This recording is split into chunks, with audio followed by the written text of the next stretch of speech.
안녕하십니까, 매니아비입니다. 1월 31일 금요일입니다. 지금 눈이 많이 오고 있습니다. X5를 탈까 하다가 그냥 어차피 시내길 지금 다닐 거라 그냥 스파크 끌고 나왔습니다. 얘가 그래도 전륜구동이라 이렇게 제설 잘 되는 이런 도로에서는 곧잘 다닐만 하거든요. 차들이 엄청 엉키고 막 그래가지고 아주 복잡합니다. 오랜만에 뭐 어디 가는 김에 이렇게 켰습니다. 뭐 특별히 할 말이 있는 건 아니고 그냥 수동 운전할 겸 그냥 시동을 걸었습니다.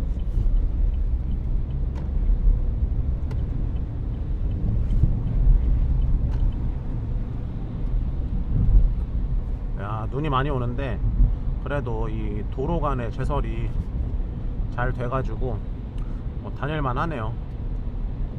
그래도 이렇게 눈 많이 오고 그럴 때는 정석주행 필수 아닙니까? 제가 눈길 운전이 그래도 좀 많이 익숙한 편이에요. 캐나다 몬트리올에서 이제 퀘벡으로 이동할 때 그때 이제 차로 이동을 했는데 차로 가는 거리가 한 5시간 정도 걸렸었거든요.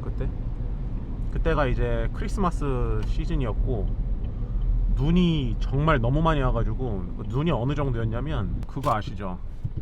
미국 유로 트럭들 보면은 차 진짜 엄청 크잖아요. 우리나라 트럭들하고 비교도 안 될 정도로 엄청 큰데, 그 트럭들이 이제 가다가 고속도로에서 뒤집어지고 미끄러지고 넘어져 있을 정도로 눈이 많이 왔었는데, 제 생각에는 진짜 한 50cm 이상 눈이 오지 않았나 싶어요. 그러면 제설차들도 계속 다니고 있었고, 그때 도로들 보면은 거의 차 여기 한 요 정도 높이는 눈이 다 쌓여 있었거든요.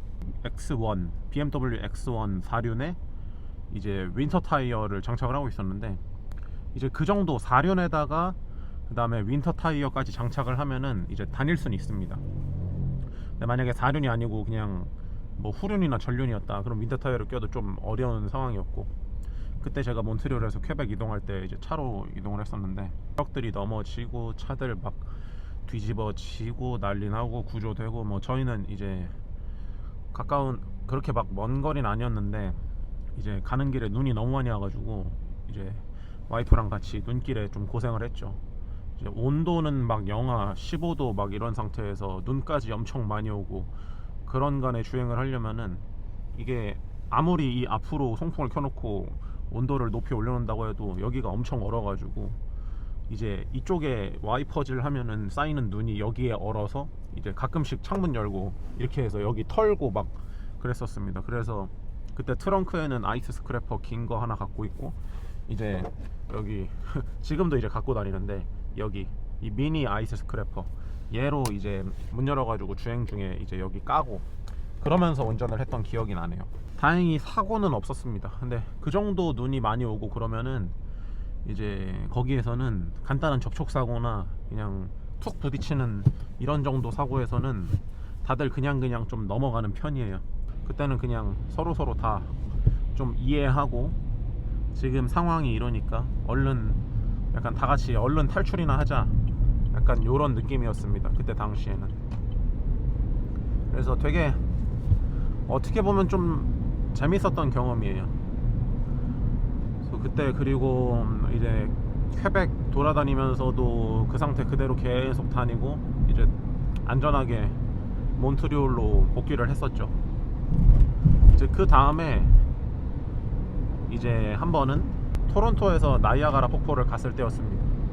그때는 이제 또 겨울이니까 눈이 또 상당히 좀 오고 있었는데 막 엄청나게 눈이 많이 온다거나 그 정도는 아니었거든요. 근데 뭐 한 요 정도였던 것 같아요, 그때 당시의 느낌이. 근데 그때 이제 탔던 차가 다찌의 차저, 챌린저 말고 다찌의 차저가 후륜이었습니다.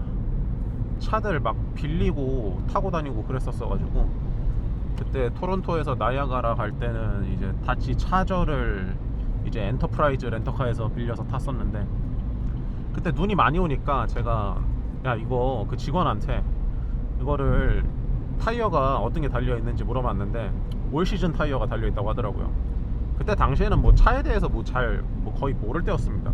뭐 렌터카 회사 직원이 그냥 요새 올 시즌 타이어 타면은 이 정도 눈길은 그냥 저냥 다 다닌다고 이제 제설이 잘 돼 있으니까, 그래서 이제 믿고 그냥 출발을 했는데, 야 진짜 그 빌딩 나오자마자 후회를 했습니다.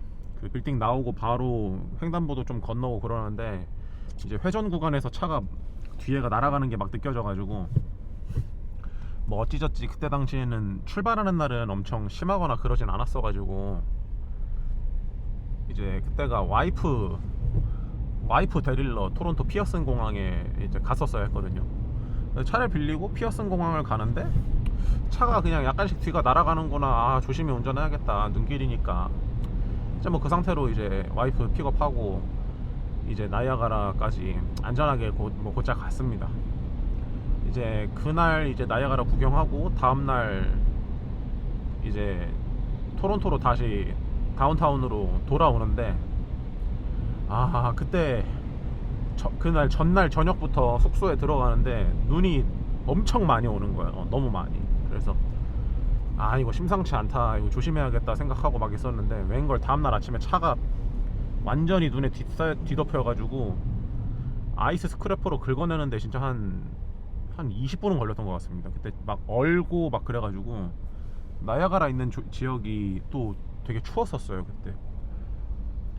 그래서 약간 비 같은 눈이 오고 그 다음에 날씨 추워서 얼고 그래가지고 차가 막 그때 창문을 내리면은 얼음이 그대로 이제 막이 형성돼 있는, 그때 그랬었는데 그거 안에서 깨고 막 밖에 까고 난리도 아니었는데, 이제 그 상태로 이제 던다스까지, 그 토론토 다운타운까지 왔었어야 해가지고 고생을 많이 했습니다. 오다가 차 돌고 막 기어 오고, 근데 또 버스 시간은 다가오고 막 그랬었는데, 아무튼 그때도 마지막에 그 다운타운에서 차 뒤에 한번 날아가가지고 사고 날 뻔한 거 빼고는 전체적으로 그래도 안전하게 무사복귀를 했었거든요. 그래서 그때 이제 몬트리올이랑 이제 토론토에서 눈길에 어떻게 운전을 좀 하게 돼가지고, 그때 경험이 이제 한국은 눈이 많이 안 오니까 한국에서 운전하는 데 있어서 좀 도움이 많이 됐던 것 같아요. 여름이나 가을 이때는 태풍을 또, 제주도 가면 태풍마저 그 비와 막 난리도 막 그럴 때마다 제가 운전을 좀 많이 했었던 것 같아요. 그런 날을 잡아가지고 어디 여행을 간 건 아닌데, 꼭 그렇게 어디 여행을 간다 치면은 막 눈이 오고 비가 오고 막 그래서 좀 그런 악천후에서 운전을 많이 어떻게 하게 됐네요, 본의 아니게. 이제 천재지변 앞에, 자연 앞에서는 진짜 까불면 큰일 납니다. 저도 좀 익숙하다 하더라도 엄청 좀 조심하는 편이에요. 그래서 이런 날 조금 괜찮다고 까불었다가 날아가가지고 사고 나는 경우가, 이런 날 되게 조심해야 돼요. 가급적이면은 이제 엔진 브레이크 이렇게 잡고 다니면서 타야 되고, 상당히 서행하고 안전거리 유지 잘해야죠. 요새 아무리 제설이 잘 돼 있다 한들 까딱 영하 날씨에 얼어버린 데에서 잘못 걸리면은 바로 그냥 날아가 버립니다. 몇 년 전이 2년 전인가 그 강남 침수됐을 때 있잖아요. 그때는 이제 5시리즈 타고 있었었는데, 제가 송파에서 성남 넘어올 때 그 복정역 그쪽이 약간 이렇게 좀 떨어지는 구간이 있어요. 송파에서 쭉 떨어져서 복정역이고 이제 다시 성남으로 이렇게 올라가는데, 그 복정역 그쪽 교차로 이쪽이 엄청 물이 많이 잠기는 구역이거든요. 거기가 비가 조금만 와도 거기는 물이 조금 잠겨요. 뭐 주행이 방해될 정도까지는 아니었는데, 근데 그때 강남 침수됐을 그때 폭우 때에는 거기가 완전히 물에 잠겨가지고 그 5시리즈로 거기를 통과를 어찌저찌 하긴 했었어요.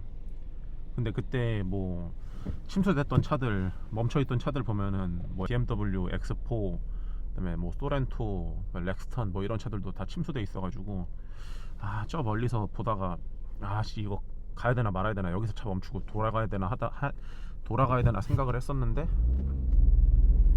그게 뒤로 차를 뺄까 생각을 했었지만 이미 뒤에 차들이 밀릴 대로 다 밀려가지고 전혀 뺄 수 있는 상황도 아니었고 어디로 차를 우회해가지고 나갈 수 있는 상황도 아니었어요. 그래서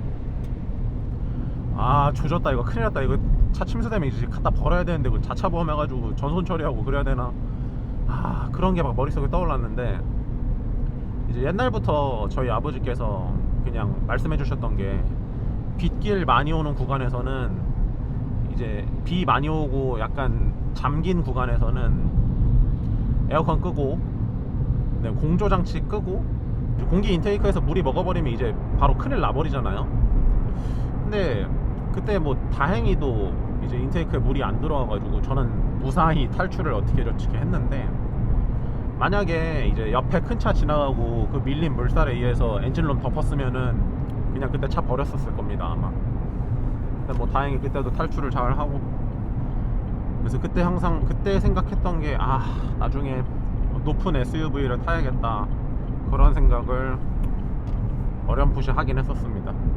그때 막 뭐 레인지로버, 그리고 그다음에 지프, 뭐 코란도, 이런 것들은 그냥 좀 가더라고요. 왜냐면 걔네들은 차대가 높고 이제 또 튜닝해 놓은 차들도 있다 보니까 인테이크도 위로 올려놓은 차들도 많고, 그다음에 기본 차대가 높으니까 그런 데를 곧잘 탈출을 잘 하더라고요. 그래서 저거는 이런 천재지변에서는 저런 차가 최고구나 생각을 했었는데, 저런 높은 차가 짱이다, 그때 막 부러워했던 기억이 납니다. 근데 뭐 그런 일이 이렇게 흔히 있는 것도 아니고 해서 다행이죠.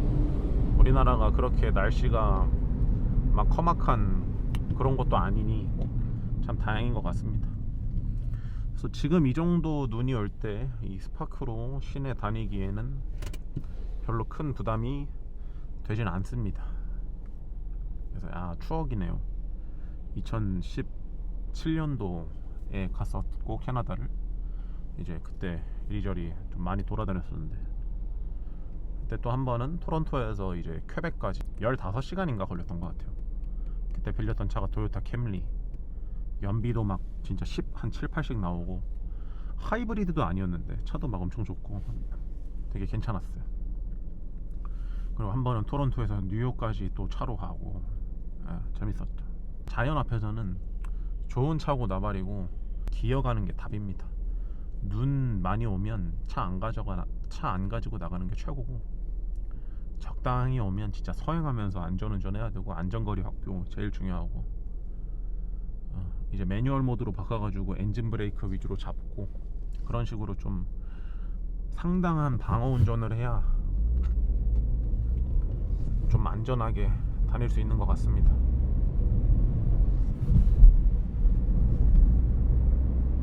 그래서 까딱 까불면은 바로 큰일 나니까 되게 조심해야 돼요. 근데 저는 그래도 이제 얘는 지금 타이어가 키너지 GT가 껴져 있어요. 특별히 좋은 타이어도 아니고 막 특별히 안 좋은 타이어도 아니고 해서,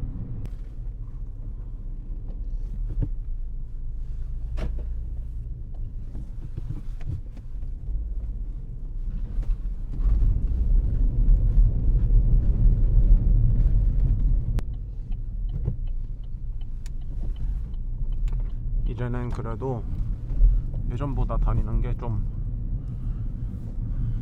부드러워진 것 같습니다. 좀 많이 적응이 된 것 같아요, 주행하는 게. 기어 변속 맞추는 것도 별 생각 안 해도 그냥 좀 알아서 좀 되는 것 같기도 하고, 기어 변속 같은 거 할 때 머릿속으로 생각을 되게 많이 했었거든요. 근데 지금은 그냥 이 정도 속도에서는 이렇게, 저쪽에 코너가 있네, 그러면 이 정도 감속하고 뭐 이 정도 RPM 해가지고 기어 단수는 이렇게 가야겠다 라는 거를 그냥 팔이랑 다리가 알아서 좀 움직여 주는 것 같습니다. 그래도 수동운전 2달 했다고 좀 몸에 곧 익은 것 같아요.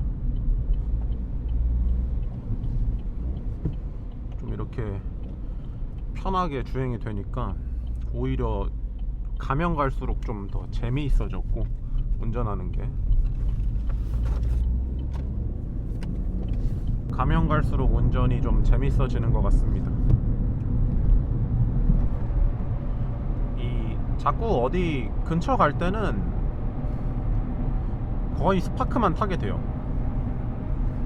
뭐 자꾸 똑같은 소리를 많이 하는데, 주행 편하고 주차 편하고 그러는 게 되게 큰 장점이에요. 주행성이 그렇다고 나쁜 차도 아니라서 주행 성능이 되게 괜찮다 보니까 어디 근교 어지간히 혼자 갈 때는 거의 스파크를 타고, X5는 이제 와이프랑 같이 갈 때 아니면은 뭐 좀 멀리 갈 때, 근데 와이프랑 같이 갈 때 아니면은 X5를 탈 일이 거의 없습니다. 거의 그 차를 타고 혼자 가는 게 거의 큰일은 없으니까 거의 데일리카로는 얘를 많이 타는데 정말 너무 편합니다. 안전하지 않다 이런 것도 못 느꼈어요. 뭐 크게 미끄러지지도 않고, 여기다가 이제 스프레이 체인 같은 거 뿌려주면은 훨씬 더 괜찮게 주행을 할 수 있겠죠. 수동 찾는 분들이 되게 많더라고요. 최근에는 수동 매니아라는 네이버 카페에 가입을 했는데, 거기에도 수동 M400으로 수동 입문하시는 분들이 되게 많았습니다. 최근에는 거의 릴레이식으로 가입 인사하신 분들 차가 다 수동 M400 스파크였어요. 그래서 M400이 유명하긴 하구나 싶었습니다. 저도 이제 찾다가 고민하다가 구입하게 된 게 M400 수동이긴 하지만, 진짜 탈 때마다 정말 잘 샀다는 생각이 들고, 중고가 거의 500-600 정도 그리고 데일리카로 타기에도 이게 클러치가 진짜 엄청 가볍단 말이에요. 그래서 데일리로 이 수동 운전하는데 불편하다? 이런 거는 전혀 없을 것 같습니다. 제가 뭐 한두 시간씩 매일 장거리를 막히는 길을 뭐 하는 건 아니지만, 제가 데일리로 하기에도 전혀 불편함이 없을 것 같습니다. 네, 클러치가 뭐 상당히 가볍기 때문에 운전하는데 그냥 이렇게 뭐 수동 기어 조작하는 거는, 그리고 요새는 최근에 카페에 그런 글이 올라왔었어요. M400 수동을 타고 있는데 정차 시에 진동이 너무 심하다고, 이게 고장난 게 아닌가 싶어서 서비스 센터를 갔더니 이제 하체 부품을 갈아야 한다면서 뭐 교체를 했대요. 근데 교체했는데도 상태가 비슷해가지고 이제 카페에 글을 올리셨나봐요. 제가 적응이 돼서 그런지 모르겠는데 정차 시 진동이나 소음이 상당히 없습니다. 이 차는 되게 적은 편인데, 지금 한번 정차하니까 한번 들어볼게요. 정차 시에 이렇게 중립 놓고 그냥 기다리면 정차 시 소음이 이 정도입니다.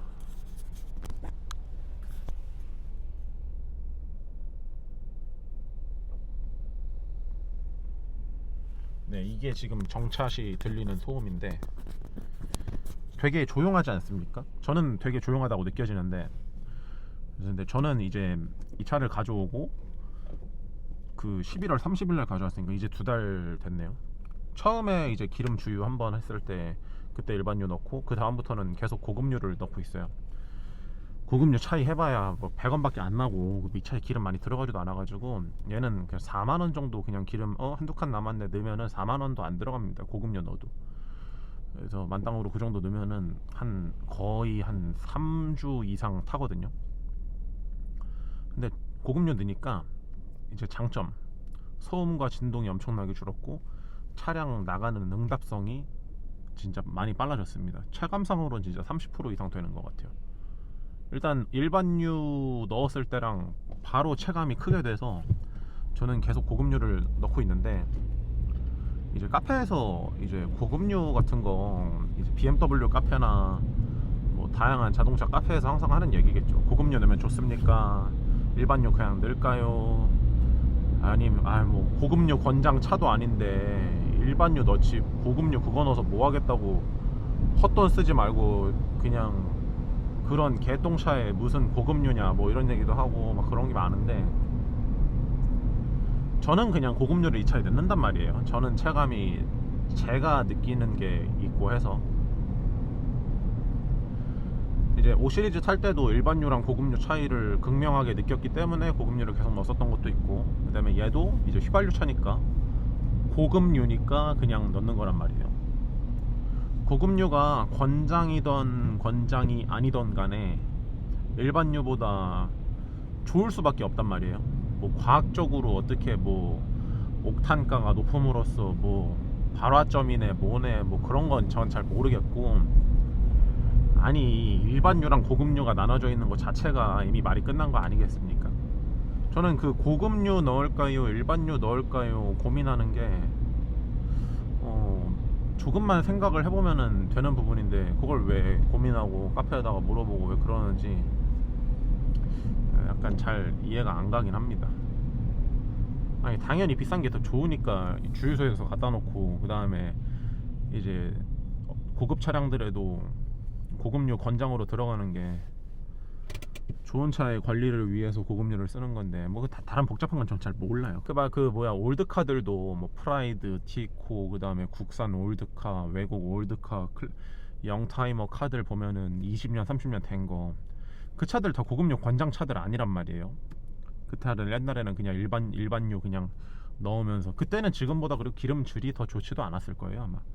옛날에 일반류 넣다가 이제 차 좋아하시는 분들이 차 가져와서 빌드하면서 고급류 넣어주면서 차 애정 갖고 관리하는데, 그런 차들은 또 이제 고급류 넣으면 관리 잘한다 이렇게 얘기를 하고, 이제 뭐 스파크나 그냥 뭐 일반적인 차량들에다가 고급류를 두면은 개똥차에다가 헛질을 하고 있네 막 이러면서 하시는 분들이 많은 것 같습니다. 자기 차에 애정 갖고 이제 자기 차에 애정 갖고 관리하는 사람들이 고급류를 저는 많이 넣는다고 생각을 하는데, 이게 사실 근데 일반유 넣는다고 뭐 차가 이상해지고 망가지고 그런 건 절대 아니에요. 오랫동안 애정 갖고 관리하고 싶어서 고급류를 넣는 거잖아요.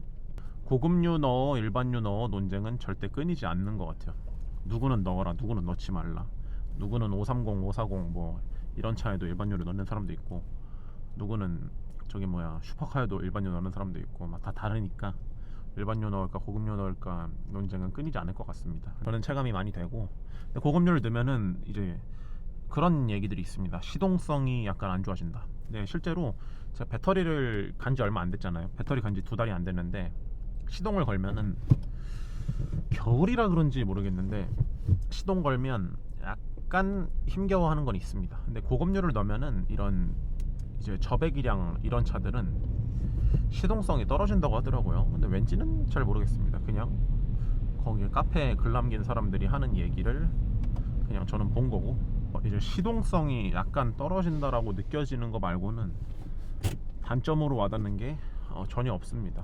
고급류 넣을까 말까 고민하시면은 그냥 넣으세요. 고급류 넣는 데 있고 그러면은 넣으시고, 저는 제가 가는 주유소에 고급류가 있어서 그냥 넣는 거고, 만약에 고급류 넣는 주유소가 없다 근처에 굳이 가야 된다 그럼 저는 안 넣어요. 네, 그냥 제가 다니는 동선에 항상 가던 주유소에 고급류가 있기 때문에 그냥 간 김에 고급류를 넣는 거고, 어디 찾아가면서까지 고급류를 넣고 싶진 않습니다.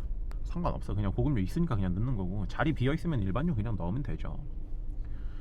고급류 넣을까 일반류 넣을까 그런 거 참 고민하는 것도 참 머리 아픈 짓이고, 그냥 넣고 싶으면 넣고 말고 싶으면 말고, 그거 아껴가지고 치킨 한 마리 더 사 먹을 사람 사 먹고, 치킨 한 마리 덜 먹고 차 관리할 거면 관리하고. 근데 저는 이렇게 조금씩 좋은 기름 넣어주면서 관리하면 제가 나중에 이제 차량 관리하면서 쓰는 그런 돈이 조금 더 절약될 거라고 생각을 하기 때문에 넣는 거예요. 이제 BMW즈 정비 사장님도 차량 관리 오랫동안 곧잘 하고 싶으시면은 고급류 있을 경우에 고급류 넣으세요 라고 얘기를 해주셨거든요. 그래서 좀 그렇게 하고 있는 편이고, 지금 1월 31일 금요일, 이 눈이 이렇게 내리고 있지만 이 스파크 10년 된 11만 5천 킬로 탄 이 스파크 주행하는데 전혀 문제가 없고, 오히려 너무 잘 달려주고 있다. 아주 만족하고 있습니다. 그리고 형님들 이거 좀 보시면은 구독 좀 해주십시오. 그리고 댓글도 많이 남겨주십시오. 댓글 보는 재미로 유튜브 하는데 댓글이 안 달리면 괜히 올렸나, 영상 삭제해버려야겠다 이런 생각을 합니다. 구독자가 오르는 거랑 이제 댓글 나오는 거랑 보는 또 재미로 또 하는 건데, 제가 뭐 또 광고도 없고 그냥 혼자서 씨부리는 건데, 조회수는 보니까 이제 X5나 이런 거 보면은 막 몇 천씩 이렇게 나오는데 구독자가 되게 잔잔바리로 한두 명씩 오르니까 조만간 접어야 하나 생각하고 있습니다. 네, 오늘도 감사합니다.